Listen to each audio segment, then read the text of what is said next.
Hi there, and thanks for joining me. Today we're going to be making this groomsman gift set with our Cricut Maker or the Cricut Explorer. You can use either machine. You're going to need some Cricut Premium Vinyl and some Cricut transfer paper, and you'll be I think this is a really versatile gift idea. You could use it for an anniversary, you could use it for a birthday, Valentine's Day, all kinds of occasions, and I think it is a really nice keepsake. My son's going to use this to ask his friends to be his groomsman and his best man.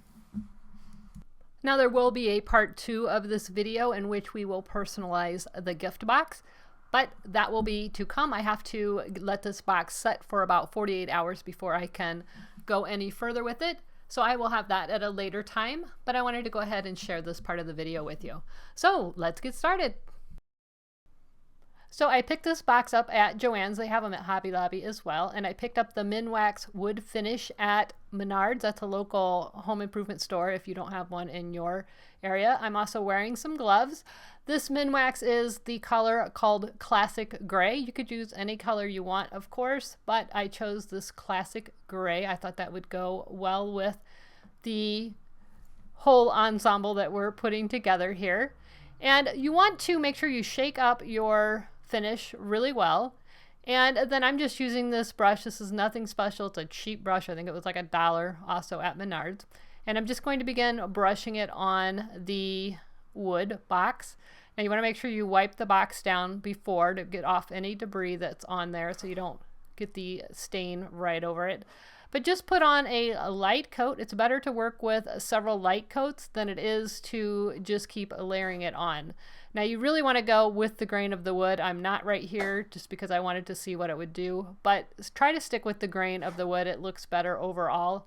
This box does have naturally some other lines going the other direction. I'm not sure why, and that really showed up when I went the other direction against the grain.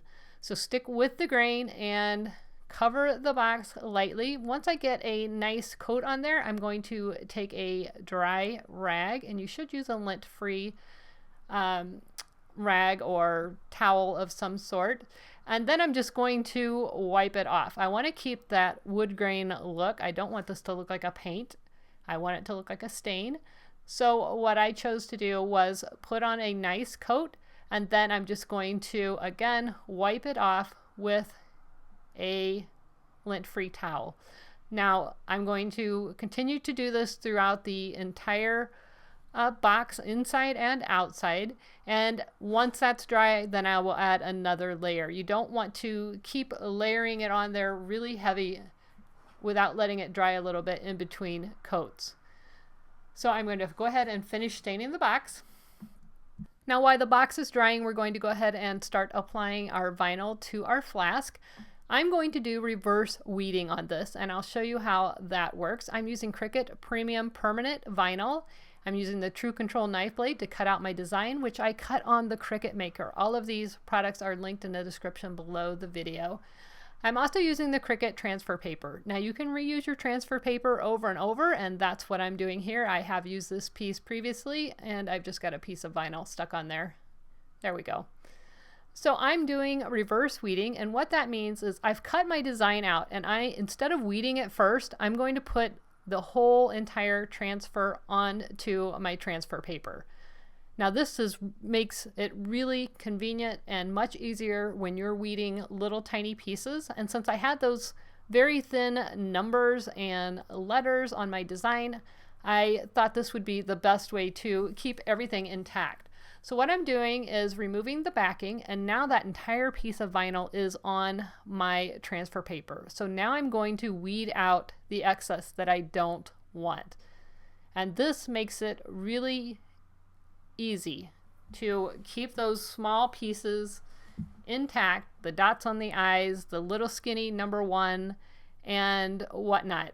So I'm just removing the excess and leaving the numbers in place and the letters in place. So I hope that makes sense. I'm going to speed through this so you don't have to watch it all. You want to take your time when you're weeding, but you can see all my letters are staying intact. I'm not fighting with it. That's why I like reverse weeding for intricate designs.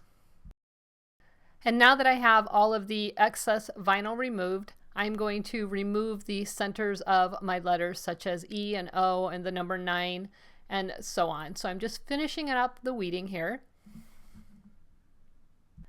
Okay, so I have everything weeded and I've placed my transfer on my backing just to keep it safe. I'm wiping the flask down with some alcohol. Whenever you apply vinyl to a hard surface, you want to make sure and clean it really well. Rubbing alcohol works great. It just removes any oils from your fingers, any coatings that may come on it in the factory, and it just makes the vinyl stick better and last longer. So now I'm lining up the flask on my Cricut self-healing mat. I love to use this when I'm working because of that grid line system. It helps line everything up. So again, I'm just using the grid and trying to decide if I want this centered or more towards the top. I decided that I wanted the top of the letter, the name, to be about 1 inch down from the top of the flask. And that's really easy to measure using the grid lines on the self-healing mat.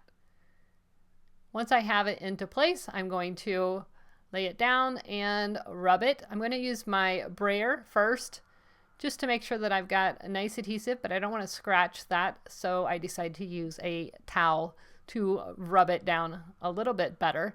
But you want to make sure that you really burnish it well so that you get a permanent stick on this. So I'm just burnishing it down. And then I want you to notice how I'm releasing it. I'm pulling the transfer paper back on itself. That way, if anything starts to come up, I can push it back down. And actually, this came out really, really well. It was really easy to transfer.